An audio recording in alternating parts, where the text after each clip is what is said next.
اور کتنا بڑا فخر ہے عمار کے لیے کہ اسلام کا سب سے پہلی شہادت ان کے گھرانے میں، دوسری شہادت ان کے گھرانے میں، مردوں میں سب سے پہلا شہید عمار کے والد، عورتوں میں سب سے پہلی شہیدہ عمار کی والدہ، اور اس کے بعد جناب عمار کی جانب بڑھا۔ ایک مرتبہ جناب عمار کو پھر ان تمام مصیبتوں کا سامنا کرنا پڑا، کوڑے، جلتی ہوئی آگ، وزنی پتھر اور پانی کی مشق میں ہوتے۔ اس وقت اب جناب عمار پہلے ہی اتنے غمگین اور نڈھال ہیں، جس کی آنکھوں کے سامنے 3 کی موت واقع ہو اور ایسی دردناک موت اور اتنی مصیبتیں۔ ایک مرتبہ جناب عمار یاسر نے ابو جہل کی مرضی کے مطابق وہ جملے کہہ دیے جس سے ابو جہل خوش ہو گیا، لیکن یہ جملے کہنے کے بعد جب ابو جہل نے عمار کو چھوڑا تو ایک مرتبہ عمار گھبرائے، پریشان ہوئے کہ میں نے اپنی زبان سے اس طریقے سے بتوں کی خدائی کو مان لیا، کہیں ایسا تو نہیں میں کافر ہو گیا ہوں۔ سیدھے پیغمبر کے پاس آئے، پیغمبر نے دیکھا کہ بڑی سے بڑی آفت کے باوجود عمار کبھی گھبرائے نہیں، آج گھبرائے چلے آ رہے ہیں۔ پوچھا عمار کیا بات ہے؟ کہا اللہ کے رسول آج ابو جہل نے اتنا ظلم کیا کہ بے اختیار میری زبان سے اس کی اور اس کے خداؤں کی تعریف نکل گئی۔ پیغمبر نے کہا یہ بتاؤ تمہارا دل اس کو مانتا ہے یا نہیں؟ کہا اللہ کے رسول میرے دل کے اندر تو وہی پیغام ہے جو آپ نے بتایا۔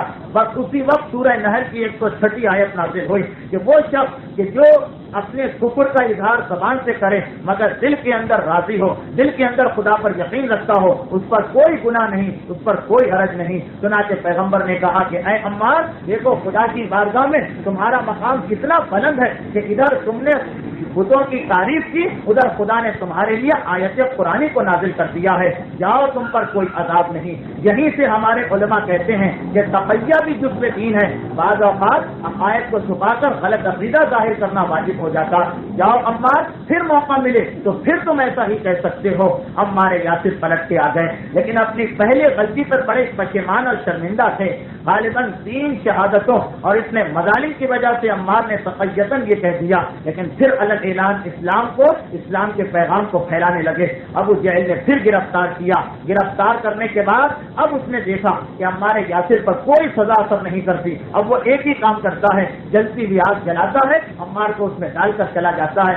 گھنٹوں عمار اسی آگ کے اندر پڑے رہتے ہیں اور ابو جہل حیران ہے کہ یہ آگ عمار کو جلاتی کیوں نہیں، لیکن تاریخ بتا رہی ہے کہ اس کی ایک وجہ تھی کہ جب عمار کو گرفتار کر کے باندھ کر آگ میں ڈالا گیا، پیغمبر اسلام کا وہاں سے گزر ہوا، اس حالت میں عمار کو دیکھا، ایک مرتبہ دعا دی، یا نارو کونی بردن وسلامن علی عمار کما بردن وسلامن علی ابراہیم، اے آگ تو ٹھنڈی ہو جا اور سلامتی لے آ عمار کے لیے جس طرح تو ابراہیم کے لیے ٹھنڈی ہوئی تھی، جس طرح تو ابراہیم کے لیے سلامتی کا پیغام لے کے آئی تھی۔ وہ ابراہیم کا معجزہ ہے، آج خدا عمار کی ذات میں دکھا رہا ہے، چنانچہ اب عمار کو آگ نہیں جلاتی، یہاں تک کہ ایک دن جب خدا نے ابو جہل کو ایک آزمائش میں ڈالا، خدا بھی اپنی حجت تمام کرتا ہے کہ ابو جہل عمار کو آگ میں باندھ کر جا رہا ہے کہ یکایک اس کی انگوٹھی سخت ہونا شروع ہوئی۔ حیات القلوب نے علامہ مجلسی کی روایت، اس کی انگوٹھی نے اس کی انگلی کو دبانا شروع کیا اور اس کے کرتے نے اس کے جسم کو دبانا شروع کیا۔ وہ چیخیں مارتا ہوا زمین پہ گر پڑا اور بے اختیار کہا کہ اے عمار مجھے پتا ہے کہ یہ میرے جسم کی چیزیں مجھے اسی لیے تنگ کر رہی ہیں کہ میں محمد کے اوپر اعتراض کیا کرتا ہوں، تو مجھے ان چیزوں سے نجات دلا سکتا ہے، تو مجھے اس پریشانی سے نجات دلا۔ عمار ہمت کر کے کھڑے ہوئے، ابو جہل کے ہاتھ سے اس انگوٹھی کو اتارا کہ ابو جہل طاقت لگا کے تھک گیا تھا، انگوٹھی ہلنے کا نام نہیں لے رہی تھی، عمار کے ہاتھ میں پہنچی تو آسانی سے اتر گئی۔ ابو جہل اس کرتے کو پھاڑ رہا تھا، اس کرتے کو اتار رہا تھا، وہ کرتا اس طریقے سے جسم پر جم گیا تھا جس طرح لوہے کی زرہ تھی، لیکن عمار کا ہاتھ لگا وہ کرتا اتر گیا۔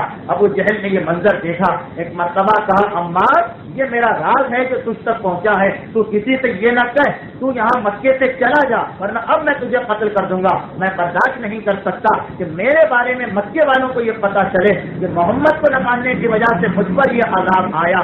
اور عمار یہ سن کر کہ ابو جہل نے قتل کی بات کہتی ہے پیغمبر کے پاس آئے، پیغمبر نے کہا عمار تمہارے لیے بہتر یہ ہے کہ تم ہجرت کرو، چنانچہ عمار مکے سے ہجرت کر کے حبشہ چلے گئے۔ عمار ان چند ہستیوں میں سے ایک ہیں جنہوں نے 2 ہجرتیں کی ہیں، حبشہ کی جانب سے ہجرت کی اور اس کے بعد مدینے کی جانب سے ہجرت کی۔